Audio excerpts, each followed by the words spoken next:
नीना और अदिति दोनों सीरत के पास बैठी हुई थीं। वो उसका मूड अच्छा करने की कोशिश कर रही थी। थोड़ी देर में सभी फैमिली ने गिफ्ट दिए। लगभग आधे घंटे में ही अर्जुन लौट आया था।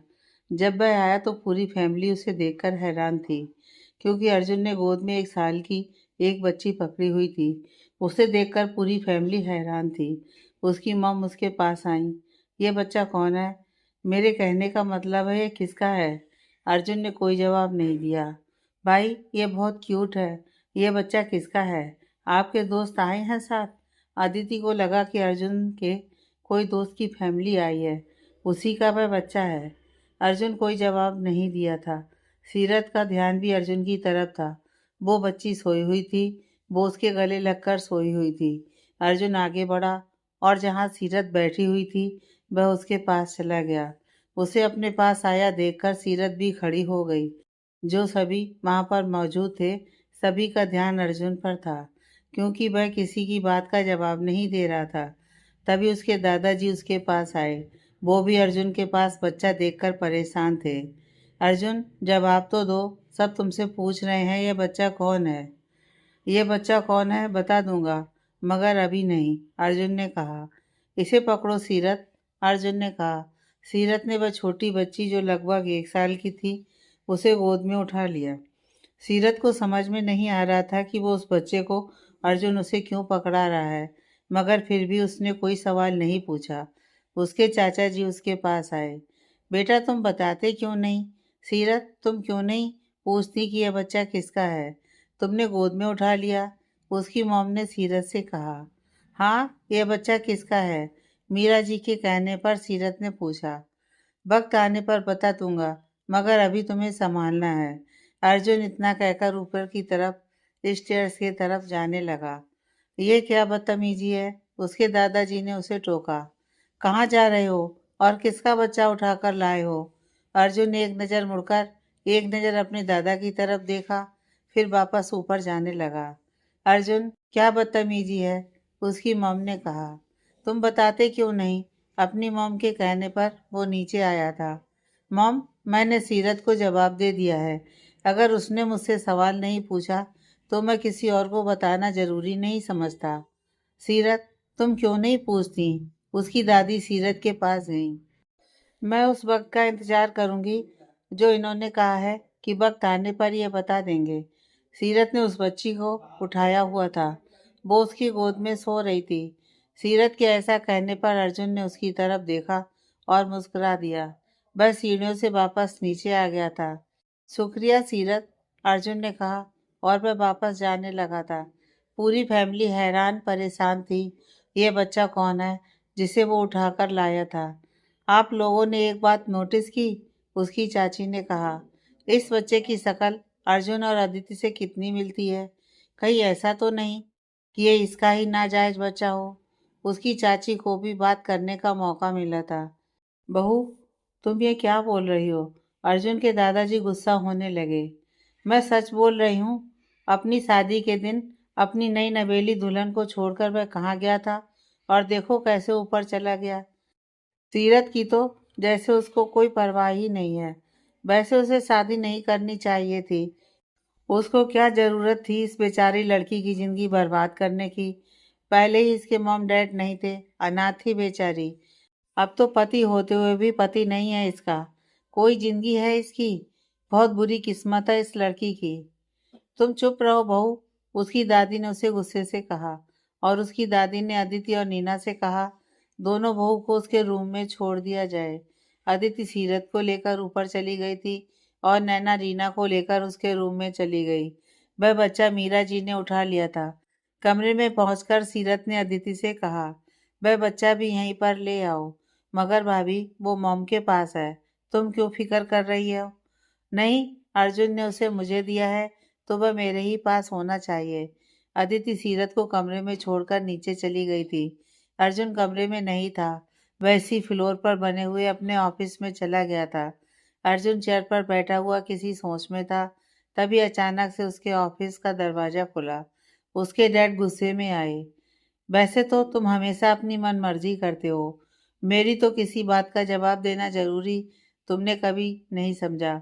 मगर क्या मैं पूछ सकता हूँ कि ये क्या मामला है? कौन है वह बच्चा?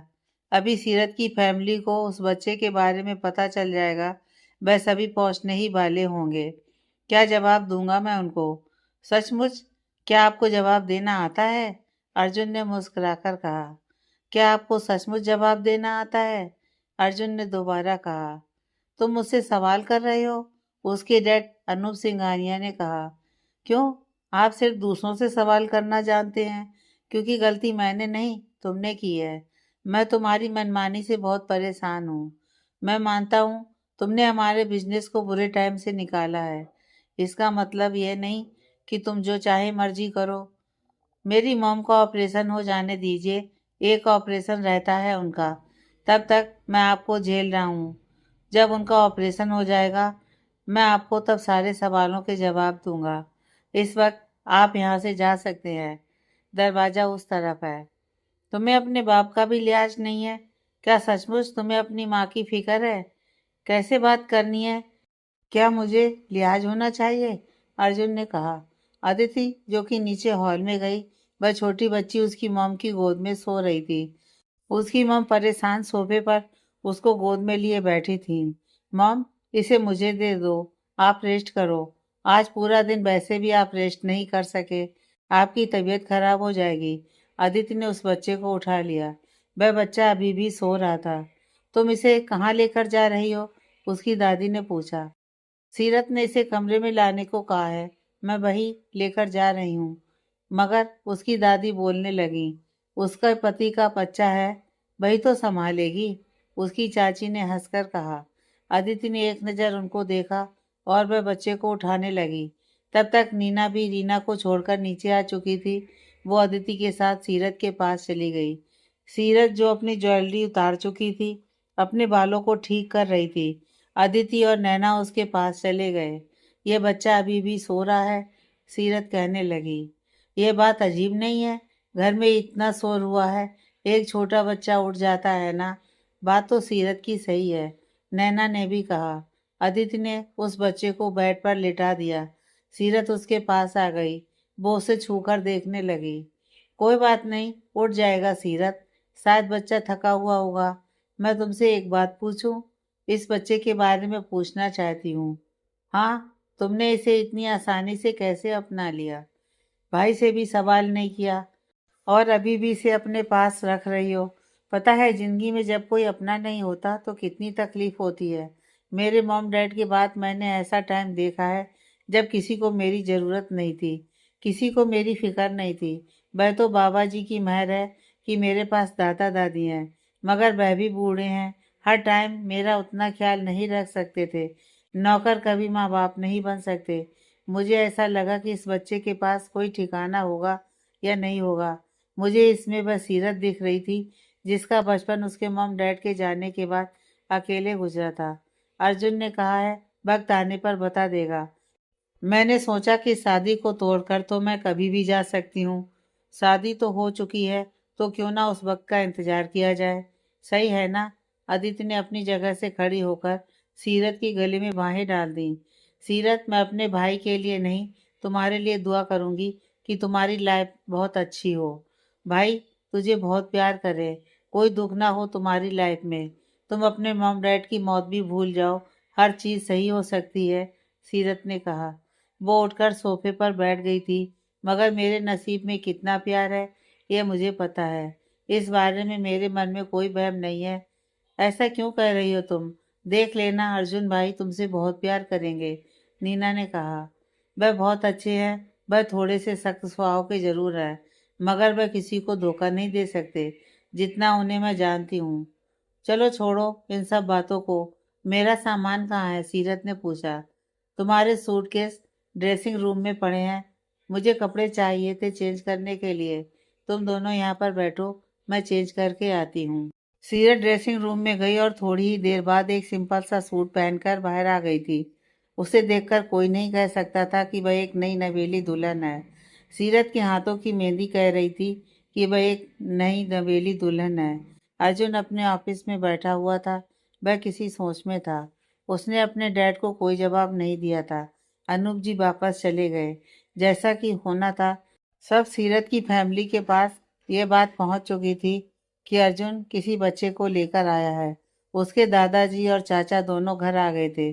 घर की लेडीज को आने से उन्होंने मना कर दिया था। जब वह दोनों अंदर हॉल में आए, पूरा परिवार वहां बैठा हुआ किसी सोच में था। उन्हें देखकर वह सभी खड़े हो गए। मैं क्या सुन रहा हूँ? सीरत के दादा ने अर्जुन के दादाजी से कहा।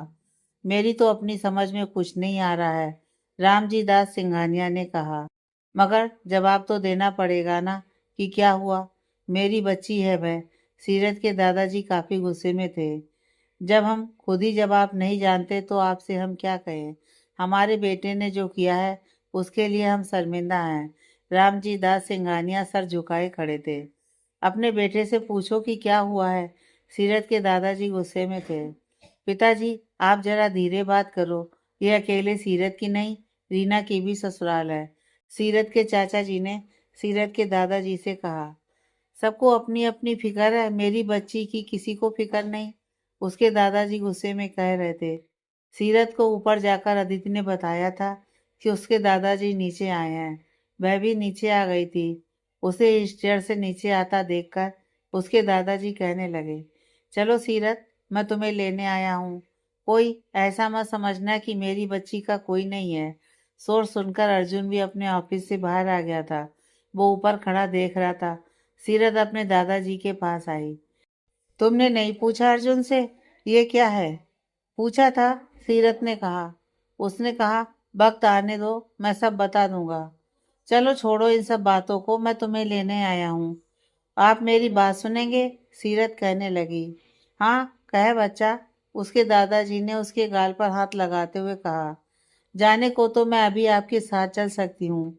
जब अर्जुन उस बच्चे को लेकर आया था और उसने कोई जवाब नहीं दिया, मैं तभी चली आती सब कुछ छोड़कर। अब रिश्ता तो टूटने ही वाला है, मगर उसने कहा है कि वक्त आने दो। जब तक मेरा पेशेंस है, मैं इंतजार करना चाहती हूँ। रिश्ता तोड़कर तो मैं कभी भी आ जाऊंगी। उसके दादाजी सीरत की तरफ देखने लगे। सोच लो बच्चा, अगर तुम इंतजार करना ही चाहती हो तो करो। मैं भी देखता हूँ कि क्या जवाब देता है। वह वापस जाने के लिए खड़े हो गए। वह वहां से जाने लगे। अर्जुन ने ऊपर से देखा। वह भी सोच में था। अर्जुन वापस ऑफिस में चला गया। उसके दादाजी भी जा चुके थे। सीरत भी अपने कमरे में चली गई। अर्जुन सीरत के ऊपर सचमुच हैरान था। उसने जैसे अपने दादाजी को कन्विंस किया था, वह इस बात को लेकर सोच रहा था। काफी रात हो चुकी थी। सीरत ने बच्चे की दूध की बोतल मंगवा ली थी, मगर सबसे हैरानी थी कि वह बच्चा उठा नहीं था। अर्जुन भी रूम में नहीं आया। सीरत ने अर्जुन को फोन लगाया। उसका नंबर देखकर उसने फोन उठा लिया। मैं आ रहा हूँ, उसके कहने से पहले ही अर्जुन ने कहा। नहीं, वह बच्चा नहीं उठा है अभी तक। मुझे फिक्र हो रही है। थोड़ी ही देर में अर्जुन कमरे में पहुंच गया। वह बच्ची सोई हुई थी। अर्जुन आकर उसे उठाने लगा, मगर वो नहीं उठी। हमें डॉक्टर के पास ले जाना चाहिए, सीरत ने कहा। मैं डॉक्टर को यहीं बुला लेता हूँ। अर्जुन अपने पीए को फोन करता है। थोड़ी ही देर में वो एक बच्चों के डॉक्टर को लेकर वहां पहुंच जाता है। डॉक्टर को आया देखकर पूरा परिवार हैरान होता है। कमरे में जाकर डॉक्टर बच्ची को चेक करता है। इसे क्या हुआ है? सीरत ने पूछा। आपने क्या कोई दवाई दी है बच्चे को? सीरत ने अर्जुन की तरफ देखा। अर्जुन ने फोन उठाया और उसने किसी को फोन लगाया। तुमने अनु को क्या दिया है? जब से मैं इसे यहाँ लेकर आया हूँ वह उठी ही नहीं। मालूम नहीं सामने वाले ने क्या कहा। अर्जुन ने फोन काट दिया। तभी अर्जुन के फोन पर कुछ मैसेज आया। उसने वह मैसेज खोला और डॉक्टर के आगे कर दिया। ये वाली दवाई दी गई है। आप क्या कह रहे हैं? इतने छोटे बच्चे को यह दवाई दी गई है और मुझे लगता है ओवरडोज दी गई है। हमें इसे एडमिट करना पड़ेगा। इसकी हालत ठीक नहीं है, डॉक्टर ने कहा। मुझे लगता है ये जरूरी है, इसे एडमिट करना चाहिए, सीरत ने धीरे से अर्जुन से कहा। ठीक है, अर्जुन ने सोचते हुए कहा। सीरत ने आगे बढ़कर उस बच्ची को उठा लिया। डॉक्टर बाहर की तरफ जाने लगा। अर्जुन के पीछे विनोद और डॉक्टर एक गाड़ी में थे। बच्चों को गोद में लिए हुए सीरत अर्जुन के साथ बैठ गई थी। अर्जुन गाड़ी को ड्राइव कर रहा था। सीरत ने उस बच्ची को अपनी गोद में लिटाया हुआ था। वो नज़र बचाकर सीरत को देख लेता। सचमुच सीरत ने उसकी मुश्किल बहुत आसान कर दी थी। जब उसे माया ने बुलाया था और कहा था कि वो इस बच्ची को ले जाए, तब अर्जुन को लगा था कि सब खत्म हो गया है। माया ने प्लान भी इसीलिए बनाया हुआ था कि सीरत आज ही उसे छोड़कर चली जाए। मगर सीरत ने ना सिर्फ उस बच्ची को अपना लिया था, बल्कि उसकी फिक्र भी कर रही थी। डॉक्टर ने उस बच्ची को एडमिट कर लिया था। अर्जुन ने फ़ोन करके घर बता दिया था कि वह दोनों हॉस्पिटल में हैं। सीरत को उसकी सहेली माहम का फ़ोन आया। वह सीरत के घर पर ही रुकी हुई थी। मैंने ये क्या सुना है, तुमने दादाजी को भी वापस भेज दिया। तुम उस इंसान के साथ क्यों हो? प्लीज़, मैं तुमसे बाद में बात करूंगी। मैं हॉस्पिटल में हूँ। सीरत उसे सारी बात बताती है। कितनी अच्छी बात है ना, आज तुम्हारी सुहागरात और तुम सेज की जगह हॉस्पिटल में हो। वह आदमी समझता क्या है? मैं ना पहले ही बहुत परेशान हूँ, कहते हुए सीरत का गला भर आया। अगर तुम मेरी तकलीफ बांट नहीं सकती तो प्लीज़ मुझे कुछ मत कहो। तुम किस अस्पताल में हो? मैं आ रही हूँ। थोड़ी देर में उसकी फ्रेंड माहम उसके पास पहुंच गई थी। वह रूम नंबर पूछकर उसके पास आ गई। अर्जुन वहां बाहर कॉरिडोर में बैठा हुआ था। सीरत उस बच्ची के पास थी। माहम जब अस्पताल के अंदर पहुंची तो उसने कमरे के आगे अर्जुन को बैठा हुआ देखा। वह उसके पास रुक गई। तो आपने मेरी फ्रेंड को सुहागरात का गिफ्ट दिया है। वैसे मुझे नहीं लगता है ऐसा गिफ्ट किसी को मिला होगा, किसी लड़की को मुंह दिखाई में। अच्छी बात है। वह सेज की जगह जहाँ पर बैठी हुई है। वो अर्जुन को बोल रही थी। अर्जुन सिर झुकाए बैठा था। उसकी आवाज़ सुनकर सीरत बाहर आ गई। वह उसका हाथ पकड़कर अंदर ले गई। दोनों सहेलियां काफी देर तक बातें करती रहीं। बच्चे की वजह से वह धीरे बोल रही थी। बाहर अर्जुन को सुनाई नहीं दे रहा था। अर्जुन ने माया को फोन लगाया। क्या हुआ उसका? वो जिंदा है या मर गई? माया ने पूछा। तुम्हें पता है तुमने क्या किया है उसके साथ? अभी तक उसे होश नहीं आया, अर्जुन ने गुस्से में कहा। और अच्छा, अभी तक जिंदा है? सामने से माया कहने लगी। जो तुमने कहा था वह गलत साबित हुआ। मेरी सीरत तो मुझे छोड़कर नहीं गई है। तो मुझे लगता है जो हम दोनों के बीच बात हुई थी वह पूरी हो जानी चाहिए। वह वीडियो डिलीट हो जाना चाहिए और आज के बाद मुझे कभी फ़ोन मत करना आगे से। वह हंसने लगी। तुम हंस क्यों रही हो? चलो, अच्छी बात है कि मैं तुम्हें छोड़कर नहीं गई, मगर मैं तुम्हारा पीछा कैसे छोड़ दूं? मुझे पैसों की ज़रूरत है। मेरे अकाउंट में 50,000 डाल दो। माया ने फ़ोन काट दिया। उसकी बात से अर्जुन हैरान था। मैं उसकी बात पर क्यों यकीन कर रहा था? मुझे समझना चाहिए था कि वह ऐसी ही है। उसने तो इस बच्चे को भी इस हाल में पहुंचा दिया। आखिर इसका कोई तो रिश्ता था इसके साथ, फिर भी उसने नहीं सोचा। अर्जुन भाई बाहर कॉरिडोर में था। माया से पीछा कैसे छुड़ाना है इसके बारे में सोच रहा था। अब तक तो उसने सिर्फ उसे टारगेट किया था, कोई बात नहीं थी। मगर अब सीरत को भी टारगेट करेगी, वह जानता था। सीरत से बहुत सी बातें थीं जो शेयर करना चाहता था, मगर उसका रिश्ता ऐसा था नहीं कि वह आसानी से सीरत से अपनी बात शेयर कर सके। सीरत की सहेली माहम उसी के पास रुकी हुई थी। देर रात को रहमान को भी पता चलता है कि अर्जुन हॉस्पिटल में है। वह भी अस्पताल में चला आता है। अर्जुन बाहर ही बैठा हुआ था। अच्छा हुआ तुम आ गए, अर्जुन ने उसे देखकर कहा। अब अनु कैसी है? ठीक है? रहमान ने पूछा। डॉक्टर ने कहा है होश जल्दी आ जाएगा। मैं खाना लेकर आया हूँ। पता है मुझे तुम दोनों ने ही खाना नहीं खाया होगा। हम दोनों के लिए, तीनों के लिए लेकर आना था। अर्जुन ने उसे देखकर मुस्कुराकर कहा। अब अनु थोड़ी खाना खाएगी, वह तो सो रही है। अगर अनु जागती वह तो फिर भी खाना नहीं खाती। कोई और भी है जिससे तुम मिलना चाहोगे? कौन? रहमान ने कहा। माहम यहीं पर है। अच्छा, भाभी के पास? तो फिर मुझे नहीं आना चाहिए था यहाँ पर। क्यों, उससे मिलना नहीं है क्या? पता है आज मेरे साथ उसने एक बार भी अच्छे से बात नहीं की। तुम्हारा गुस्सा था जो उसने मुझ पर निकाल दिया था। अब तो बात और भी बड़ी हो चुकी है। कोई बात नहीं, अच्छी लड़की है और खाना अंदर जाकर ही खाते हैं। वो दोनों अंदर चले गए। रहमान के हाथ में टिफिन था, उसने साइड में रख दिया। भाभी आप खाना खा लो। रहमान ने सीरत से कहा। वह माहम की तरफ भी देख रहा था। वह दोनों वहां लगे सोफे पर बैठी हुई थी। रहमान को देखकर माहम के चेहरे का रंग बदलने लगा। उसे जैसे गुस्सा आ रहा था। आप हमारे लिए खाना लेकर आए हैं? माहम सोफे से खड़ी हो गई और रहमान के हाथ से टिफिन पकड़ने लगी। हाँ, मुझे लगा आप सब लोगों को भूख लगी होगी। रहमान हैरान था कि वह इतने प्यार से क्यों बोल रही है, जबकि उसकी आंखें तो कुछ और ही कह रही थी। वैसे ये जगह तो सही नहीं है, फिर भी मेरा मन कर रहा है कि आपसे पूछने का। आप दोनों बेस्ट फ्रेंड है ना? उसने रहमान और अर्जुन की तरफ इशारा किया। हाँ, हम लोग बेस्ट फ्रेंड हैं, बहुत सालों से दोस्त हैं। तो फिर आपके दोस्त ने तो मेरी सहेली को मुंह दिखाई में स्वागरात में मुंह दिखाई का गिफ्ट बहुत अच्छा दिया है। आप मुझे क्या देने वाले हैं, अभी बता दो। तो मैं तब शॉक्ड नहीं होंगी, सीरत की तरह। उसने टिफिन को साइड पर रखते हुए कहा। रहमान अर्जुन के चेहरे की तरफ देखने लगा। माहम, क्या बोल रही हो तुम? प्लीज, हम लोग घर जाकर बात करेंगे। सीरत ने उसे रोकना चाहा। उसने अपने हाथ से सगाई की रिंग निकाली और रहमान के हाथ में रख दी।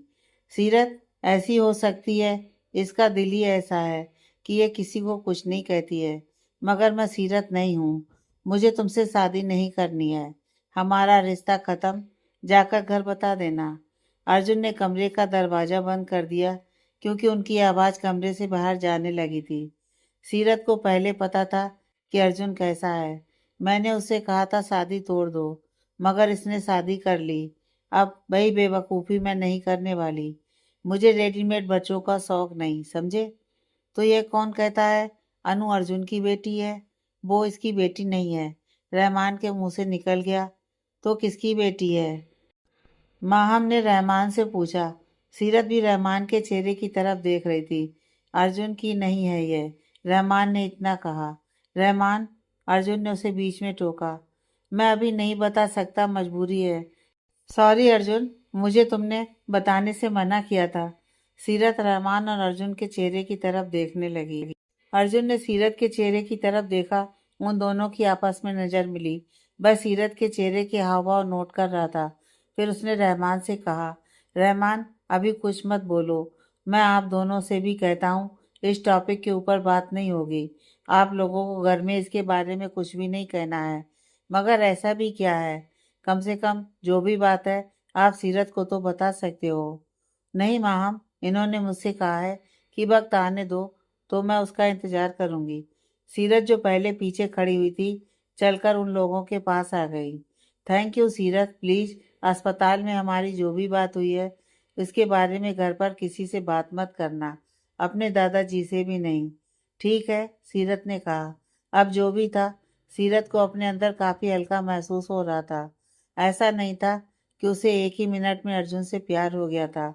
अब तक जो उसके मन में था कि अर्जुन ने उसके साथ बहुत बड़ा धोखा किया है, उसे शायद कहीं ना कहीं हल्का लग रहा था। देखो सीरत, आप पर यकीन कर सकती है, मगर ये तुम दोनों का कोई प्लान भी तो हो सकता है। इसलिए पूरी बात बताओ, फिर मैं मानूंगी इस बात को। माहम इतनी जल्दी मानने वालों में से नहीं थी। प्लीज माहम, इस बात को यहीं छोड़ो। ये मेरी और सीरत की लाइफ है। तुम अपनी लाइफ पर ध्यान दो। प्लीज, तुम लोगों की सगाई हुई है, अपनी फैमिली का ख्याल करो। बच्चे मत बनो, ठीक है? ऐसा करो, तुम दोनों हॉस्पिटल के बाहर लॉन में जाओ और अपनी लड़ाई भी कर लो। ठीक है। माम और रहमान दोनों अर्जुन के चेहरे की तरफ देखने लगे। वो उन दोनों को बाहर जाकर लड़ने को कह रहा था। तो आप चाहते हैं हम दोनों एक दूसरे के साथ लड़ाई करें? हम दोनों क्यों लड़ाई करें? बिल्कुल भी नहीं। गलती रहमान की नहीं, आपकी है, माहम ने कहा। माहम की बात सुनकर अर्जुन मुस्कुराने लगा। तो आप हम दोनों की टांग खींच रहे हैं? हम क्यों लड़ें? वह जाकर चेयर पर बैठ गई। मैं नहीं लड़ने वाली किसी के साथ। सही बात है, मैं भी तुम्हारे साथ नहीं लड़ना चाहता। तो ठीक है, हम लोग खाना खाते हैं, लड़ाई मत करो, अर्जुन ने कहा। वह सभी वहीं पर बैठ गए। सीरत ने टिफिन में से खाना निकालकर उन तीनों को दिया। वो उन दोनों को खाना सर्व कर रही थी। तुम भी तो खा लो, अर्जुन ने उससे कहा। पहले आप लोग खा लो, मैं बाद में ले लूंगी। नहीं, ऐसा नहीं हो सकता। अर्जुन ने अपनी प्लेट साइड पर रखी और टेबल से एक प्लेट और उठाकर उसमें सीरत के लिए खाना निकालने लगा। नहीं, मैं खुद निकाल लूंगी। उसने प्लेट पकड़ ली। उन चारों ने खाना खाया। खाने के बाद अर्जुन और रहमान फिर वापस बाहर बैठ गए थे। सीरत और माहम वहां अंदर थे। कितना चालाक है तुम्हारा पति। कहता है हम दोनों लड़ाई करें। मगर दोनों क्यों लड़ें? माहम ने सीरत से कहा। उसकी बात पर सीरत हंसने लगी। तभी वह बच्चे ने अपनी आंखें खोली। वह इधर उधर देख देख कर रोने लगा। सीरत भागकर बाहर आई। उसे होश आ गया है। तभी अर्जुन डॉक्टर को ले आया। डॉक्टर ने उसका चेकअप किया। देखिए, आपको थोड़े दिन प्रॉब्लम होगी क्योंकि इस दवाई की इसे आदत पड़ गई है। मगर खतरे की कोई बात नहीं है। आप लोग घर जा सकते हैं। वह लोग आधी रात को वापस आने लगे। माहम, तुम कहाँ जाओगी? रहमान ने पूछा। हमारे साथ ही जाएंगी। अभी तुम दोनों की शादी नहीं हुई है, इसलिए तुम अकेले जाओ, अर्जुन ने कहा। तुम भूल रहे हो, वो कजन भी है। हम रिश्तेदार हैं, रहमान ने कहा। फिर भी वो हमारे ही साथ जाएगी। बैठ जाओ, अर्जुन ने उन दोनों को इशारा किया। सीरत की गोद में अनु थी। वह अर्जुन के साथ आगे बैठने लगी। अर्जुन हॉस्पिटल की तरफ देख रहा था। किसी को और भी आना है? माहम ने उसे इंतजार करते देखकर कहा। तभी हॉस्पिटल के अंदर से नर्स उनके पास आई, जो कि लगभग 40 साल की औरत थी। बच्चे को मुझे दे दीजिए, नर्स ने कहा। ये अनु के लिए है। जब तक अनु ठीक नहीं हो जाती तब तक लक्ष्मी जी हमारे साथ रहेंगी। तुम इसको गोद में दे दो।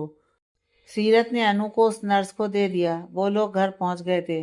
अनु अभी भी नर्स की गोद में ही थी। इनके रहने का इंतजाम कहाँ करना है? सीरत ने पूछा। जो नीचे 2 गेस्ट रूम है, उनके लिए खोल देते हैं। देखो, मुझे बहुत नींद आ रही है। मुझे जल्दी से कमरा दे दो, माहम ने कहा। तुम सामने वाले कमरे में सोने चली जाओ, अर्जुन ने माहम को बताया। मैं सोने जा रही हूँ। वो उस कमरे में चली गई। इसे मुझे दे दो, सीरत ने नर्स लक्ष्मी से कहा। लक्ष्मी ने अर्जुन की तरफ देखा। अनु को सीरत ने अपनी गोद में ले लिया।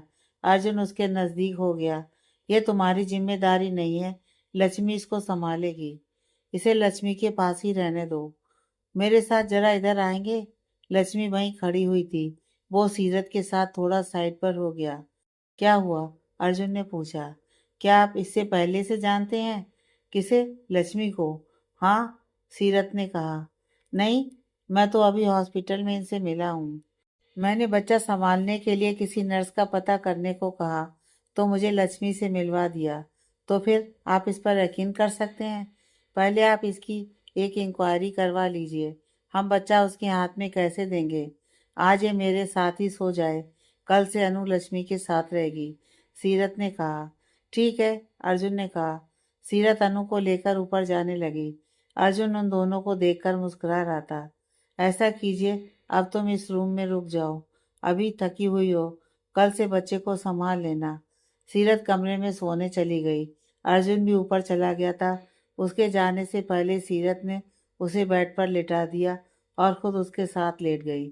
अर्जुन इस चेयर से ऊपर जा रहा था और साथ में वह मुस्कुरा रहा था। वह सीरत के बारे में सोच रहा था। जिस बच्चे से तुम्हारा कोई रिश्ता नाता नहीं है, जिसके आने से तुम्हारी जिंदगी में इतना बड़ा तूफान आया है, तुम्हें उसकी फिक्र है। सचमुच सीरत, जिस दिन तुम मुझसे प्यार करोगी तो वह प्यार कैसा होगा? जब अर्जुन कमरे के अंदर गया तो सामने सीरत बेड पर अनु के साथ लेटी हुई थी। वह दोनों को देखता हुआ ड्रेसिंग रूम में चला गया। वहां से कपड़े चेंज करके थोड़ी देर में बाहर आया। तब तक सीरत भी सो चुकी थी। आज का दिन उसके लिए थकावट के साथ साथ काफी मुश्किल लेकर आया था।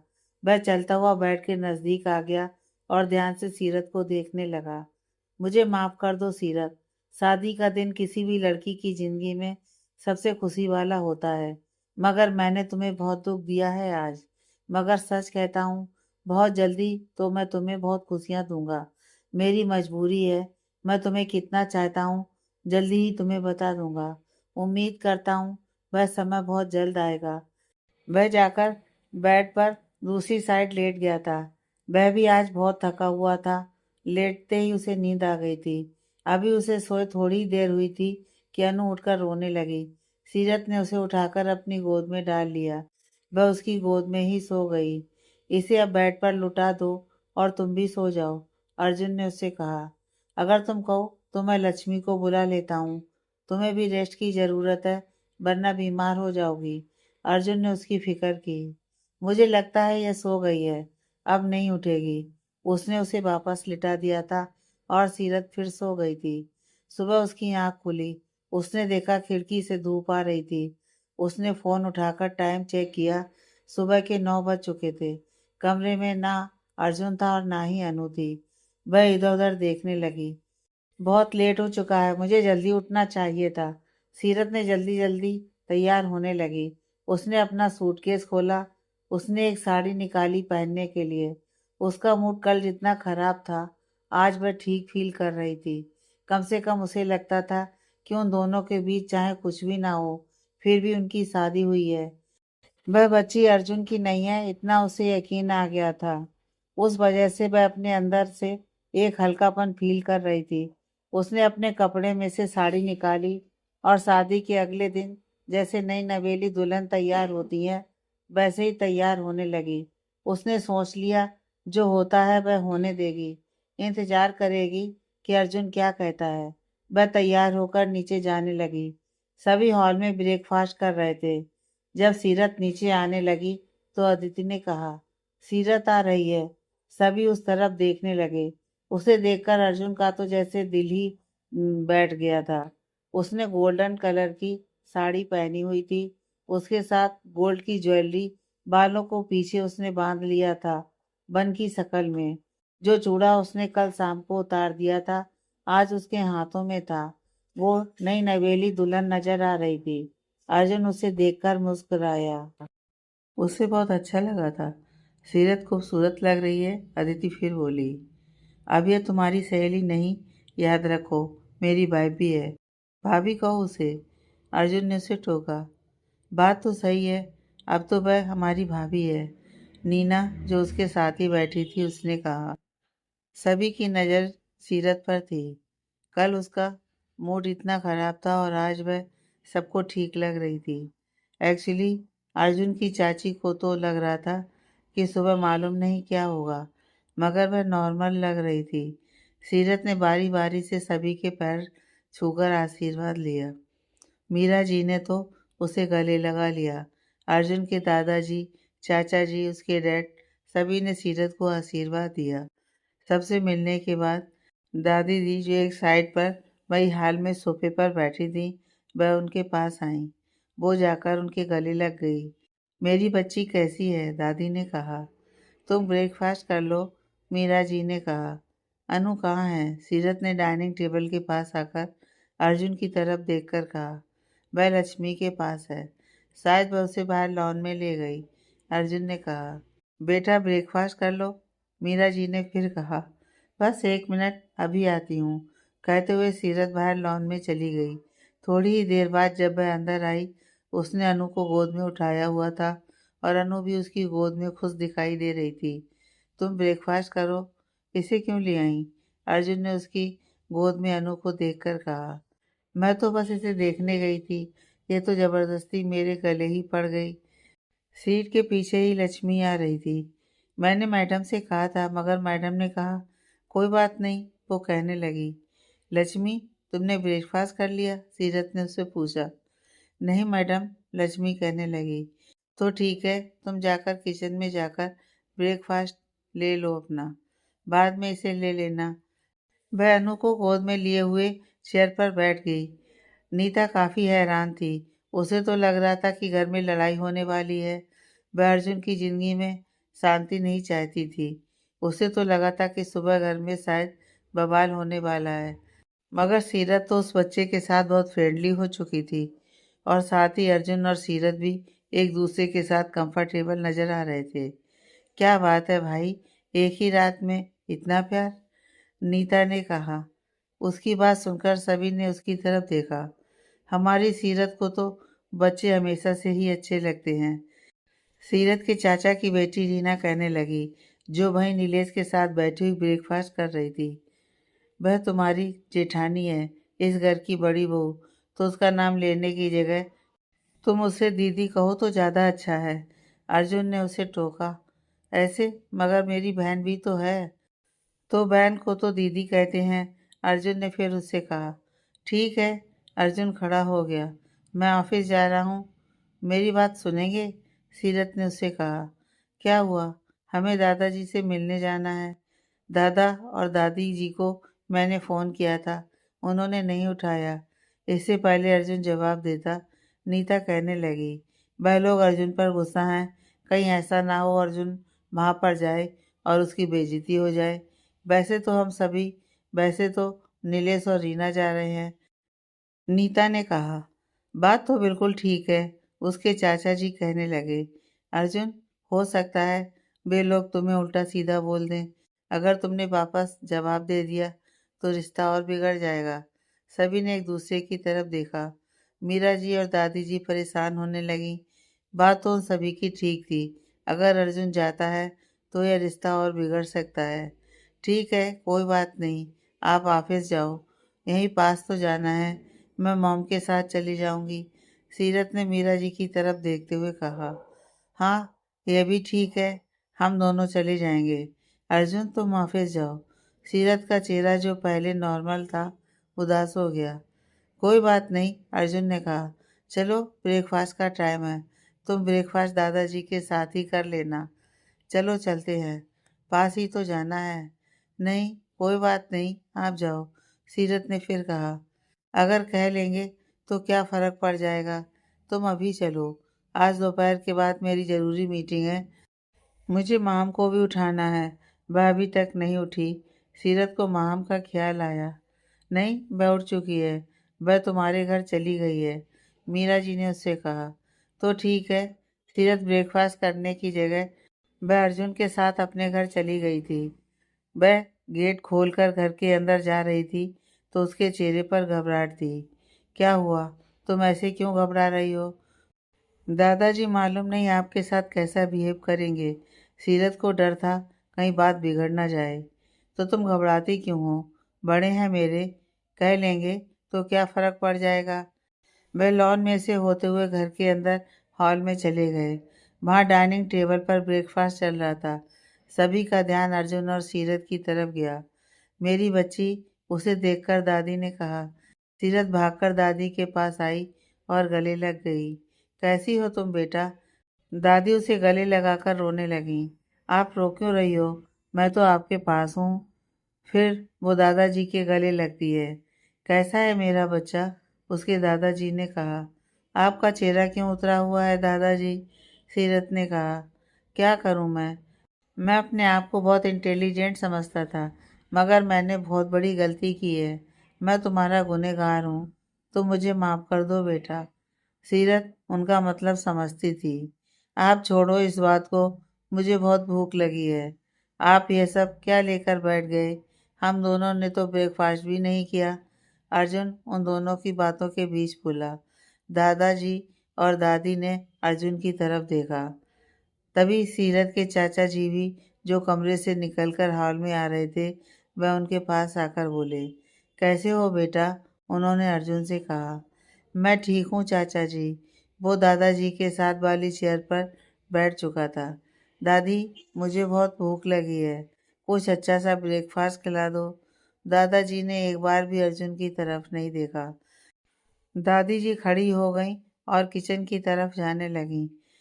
तभी रोनी नीचे आया और उसने आकर वहाँ सीरत को गले लगा लिया। दीदी, मैंने आपको कितना मिस किया। मैंने भी किया, सीरत ने उससे कहा। चाची जी कहाँ हैं? उसने रोनी से पूछा। वह अभी बाजार गई हैं, उन्होंने कहा। रीना दीदी और नीलेश जीजू आने वाले हैं, उनके लिए गिफ्ट लेने गए हैं। भाई, हमसे भी तो मिलो रोनी, अर्जुन ने रोनी से कहा। तो फिर क्या कर रहे हो तुम आजकल? अर्जुन ने उससे पूछा। 10th क्लास में हूँ, उसने बताया। थोड़ी ही देर बाद दादी जी किचन से बाहर आईं। उनके साथ मेड थी, जिसके हाथ में खाने की ट्रे थी। अर्जुन ने ब्रेकफास्ट किया। चाहे वह घर पर ब्रेकफास्ट कर चुका था, मगर फिर भी उसने जानबूझकर फिर से ब्रेकफास्ट किया। खाते हुए डाइनिंग टेबल पर सभी चुप थे। दादाजी ने एक बार भी अर्जुन को नहीं बुलाया था और ना ही उसकी तरफ देखा था। मैं शाम को आऊँगा तब तुम्हें ले चलूँगा, तब तक तुम यहाँ पर रहो। मेरी ज़रूरी मीटिंग है, मुझे जाना पड़ेगा। मगर अनु, सीरत ने कहा, तुम्हें फिक्र करने की ज़रूरत नहीं है, लक्ष्मी है उसके लिए। चलो ठीक है दादी, मैं चलता हूँ, उसने दादी से कहा।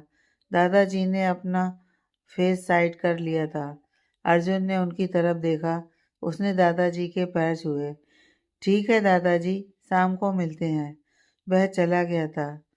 अब मेरे साथ तुम मेरे कमरे में चलो, दादाजी ने सीरत से कहा। वह दादाजी के साथ चली गई। दरवाज़ा बंद करने वाले थे कि दादी ज़बरदस्ती कमरे में आ गई। मुझे अकेले बात करनी है, दादाजी ने उनसे कहा। मैं तो ज़रूर आऊँगी। दादी ने उनकी बात नहीं सुनी। बंद कमरे में वो बात करने लगे। देखो बेटा, तुम ऐसा मत समझना तुम्हारे मॉम डैड नहीं है, हम हैं, तुम्हारे माँ बाप हैं। तुम्हारी कोई मजबूरी नहीं है उसके साथ रहने की। ये शादी हमारी मर्जी से हुई है, हमें पता है, मगर हमें नहीं पता है कि वह कैसा है। दादाजी, उसे मैं छोड़कर तो कभी भी आ सकती हूँ, वो कहने लगी। उसने कहा है, वक्त आने दो, मैं तुम्हें सब बता दूंगा। तो मैं इंतज़ार करना चाहूँगी। मुझे भी अर्जुन पर बहुत गुस्सा था। कल से मैं कितना रोई हूँ, दादी कहने लगी। पर आज इन दोनों को साथ देकर मेरा सारा गुस्सा दूर हो गया। अगर उसने कहा है कि वह वक्त आने पर बता देगा, तो थोड़ा इंतज़ार करना चाहिए। यह रिश्ते ऐसे नहीं होते कि इतनी आसानी से तोड़े जाएं, दादी समझा रही थी। थोड़ी देर कमरे में दादा और दादी की बहस होती रही। आखिर दादा को मानना पड़ा। ठीक है, देखता हूँ वह क्या कहता है, दादाजी ने गुस्से से कहा। वह तीनों बाहर हाल में आ गए थे। सीरत की चाची रीमा, जो बाजार गई थी, वो आ गईं। अरे सीरत, तुम यहाँ पर अकेले? तुम उनका घर छोड़कर आ गई? कहीं अर्जुन ने निकाल दिया? ये कौन सा तरीका है बात करने का? सीरत की दादी ने कहा। मैं तो सीरत से पूछ रही थी, उसे अर्जुन छोड़ गया है। वह खुद ही छोड़ गया ऐसे? रीमा ने फिर कहा। वह शाम को लेने आएंगे, सीरत कहने लगी। वह कह कर गया है, तब तो आएगा ही। कहीं ऐसा तो नहीं कह कर गया, अगर मैं लेने आया तो ही घर आना, वरना हमेशा के लिए यहीं रहना। उसकी चाची जानबूझकर उसका दिल दुखाने वाली बातें कर रही थी। खैर, नीलेश और रीमा भी आने वाले होंगे, मुझे उनके लिए तैयारी करनी है, वह कहते हुए अंदर चली गईं। अब तुम्हें भी तो गिफ्ट देने होंगे, दादाजी ने कहा। तो इसके लिए तुम्हें कुछ नहीं खरीदना, वह दादी से कहने लगे। मुझे कुछ नहीं चाहिए, मेरे पास बहुत है, सीरत बोली। मैंने इसके लिए मोहाली से ही शॉपिंग कर ली थी, मुझे पता है इसे क्या पसंद है, दादी ने कहा। महम इतनी सुबह चली गई, सीरत पूछने लगी। जाना कहाँ है, वह सो रही है तुम्हारे कमरे में। अच्छा, मैं उसके पास होकर आती हूँ। सीरत कमरे में चली गई। वो आराम से सो रही थी। उसने तकिया उठाकर उसे मारा। आराम से सो रही हो तुम यहाँ पर? यह मेरा कमरा है, तुम यहाँ पर? माहम ने उसे देखकर पूछा। मेरा घर है, मैं यहाँ नहीं आऊँगी, सीरत कहने लगी। वह तो ठीक है, मगर रात मेरी नींद पूरी नहीं हुई, इसलिए सो गई थी। तुम अकेली आई हो? नहीं, मुझे अर्जुन छोड़कर गए हैं, कह रहे थे शाम को ले जाएंगे। सीरत, क्या लगता है तुम्हें, जो बात वह कह रहा है उसका क्या मतलब है? अगर वह अर्जुन की बेटी नहीं है तो किसकी है? क्यों अर्जुन उसकी वजह से इतनी बदनामी सह रहा है? पूरा उसका परिवार उसके खिलाफ है। मैं बहुत कंफ्यूज हूँ। अगर इतना होने के बाद भी वो बच्चे के लिए कर रहा है और साथ में कह रहा है कि वह उसका नहीं है, तो कोई बड़ा कारण होगा, सीरत ने सोचते हुए कहा। क्या बात है भाई, एक ही रात में तू पूरी उसकी हो गई, कुछ भी बोलती है। सच तो कह रही हूँ, और तुम भी तो रहमान की साइड ले रही थी, कह रही थी कि सब कुछ अर्जुन की वजह से हुआ है। दोनों सहेलियां लड़ रही थीं। दोपहर तक रीना और नीलेश आ चुके थे। उनके आने से सीरत के चाचा और चाची ने उसका बहुत अच्छे से स्वागत किया। उन सभी ने खाना खाया। माम को मोहाली वापस जाना था, तो वह वापस चली गई थी। नीलेश और रीना लंच के बाद भी सभी के साथ हॉल में बैठे हुए थे। टाइम देखकर नीलेश ने कहा, अब हमें जाना चाहिए, बहुत टाइम हो गया है। मैं सोचती थी हमें कहीं बाहर डिनर पर जाना चाहिए। रीना ने नीलेश से कहा, बात तो तुम्हारी ठीक है, मगर मॉम ने कहा है आज रात का खाना हमें घर पर खाना है। ऐसा थोड़ी होता है, मेरा बहुत मन है जानू, हम चाहते हैं। नहीं रीना, मैं मम को मना नहीं कर सकता। उन्होंने कहा यार रात का खाना हमें घर पर ही खाना है। हमने हनीमून पर जाने का प्रोग्राम भी नहीं बनाया। रीना ने शिकायत की। प्रोग्राम तो फाइनल है, मुझे घर पर बात करनी है, फिर हम चलेंगे। कुछ ज़रूरी है कि तुम हर चीज़ के लिए घर पर बात करो। अब मुझे मॉम डैड से तो बात करनी पड़ेगी ना, नीलेश ने कहा। रीना का मूड खराब हो गया था। नीलेश वहाँ से बाथरूम चला गया तो बाद में उसकी मॉम ने रीना से कहा, पागल हो गई हो क्या? कल तुम्हारी शादी हुई है, आज तुम उसे नाराज नहीं कर सकती। सीरत और दादी वहीं बैठी हुई थी, मैं उन सबको देख रही थी। रीना, तुम सीरत से सीखो, तुम नीलेश पर क्यों गुस्सा होती हो? वह तो तुम्हें इतना चाहता है। अब इस बेचारी को देखो, इसका पति शादी के दिन बच्चा ले आया, आज सुबह से छोड़कर गया है यहाँ पर, कहकर गया है कि शाम को लेने आएगा। मुझे तो ऐसा लगता है वह लेने भी नहीं आएगा। ऐसे अब अगर खुद चली गई तो इसकी थोड़ी इज्जत होगी, वरना घर तो उसके साथ ही है ही। देख लेना जब वो रात को शाम को इसे लेने नहीं आएगा। चाची जी, आप क्या कह रही हैं? सीरत ने कहा। तुम्हें समझ नहीं आ रहा, मम की बात सही है। अर्जुन किसी की परवाह नहीं करता, वह हमेशा अपनी मर्जी की करता है। पूरा घर जानता है इस बात को। नीलेश अपने मम डैड की बात मानता है, मगर वह ऐसा नहीं है। तुम फ़ोन करके पूछ लो उससे। ऐसा भी हो सकता है वह तो तुम्हें भूल गया होगा कि उसकी शादी भी हुई थी। रीना कहने लगी। जो होगा देखा जाएगा, सीरत ने मुस्कुराकर कहा। तभी नीलेश वहाँ आ गया। अब हम चलते हैं, बहुत टाइम हो गया। मॉम का भी फ़ोन आ गया, वह जाने ही वाले होते हैं कि अर्जुन घर के अंदर आता है। अरे, तुम दोनों भी यहीं हो? अर्जुन ने कहा। भाई, आप सीरत को लेने आए हैं? सीरत नहीं, भाभी कहो। मैं मानता हूँ ये तुम सबसे छोटी है, इसलिए तुम इसका नाम लेते हो, मगर भूलो मत वो तुम्हारे बड़े भाई की बीवी है। अर्जुन ने उसे टोका। उसकी बात पर दादी मुस्कुराने लगी। दादी, दादाजी कहाँ हैं? मुझे उनसे भी मिलना है। रहने दो उस बूढ़े से मिलने को, रूठा बैठा होगा कहीं। आप ऐसा क्यों कह रही हैं? वह दादी के पास बैठ गया। तो और क्या कहूँ, जब वह मेरी बात ही नहीं सुनता। शायद हम लोग मोहाली चले जाएं, दादी कहने लगी। अभी थोड़े दिन तक रुक जाओ, फिर जाना आप, अर्जुन ने उनसे कहा। क्यों? उसकी चाची बोली। एक मिनट, मैं अभी आती हूँ। यह कहकर उसकी दादी अंदर कमरे में चली गई और थोड़ी देर बाद वापस आई। उनके हाथ में एक डिब्बी थी। उसने वह डिब्बी खोली और उसमें गोल्ड का ब्रेसलेट था। बेटा, ये तुम्हारे लिए, उन्होंने अर्जुन से कहा। दादी, खुद ही पहना दो, अर्जुन ने कहा। दादी ने वह ब्रेसलेट पहना दिया। वैसे बहुत खूबसूरत है, उसने कहा। तुम लोग चलो, और भी गिफ्ट हैं, नौकर के हाथ भेजती हूँ, दादी कहने लगी। हाँ दादी, जो भी सामान हो आप लोग घर भेज देना, हम बाहर जा रहे हैं। बाहर कहाँ? नीलेश ने कहा। एक्चुअली मैं सीरत को डिनर के लिए लेकर जा रहा हूँ। चलें सीरत? अर्जुन ने सीरत की तरफ देखते हुए कहा। तुम दोनों का क्या प्लान है? अर्जुन ने नीलेश और रीना से पूछा। अगर घर गए तो बता देना कि मैं सीरत के साथ बाहर हूँ। उसने सीरत का हाथ पकड़ा और उसे बाहर लेकर चला गया।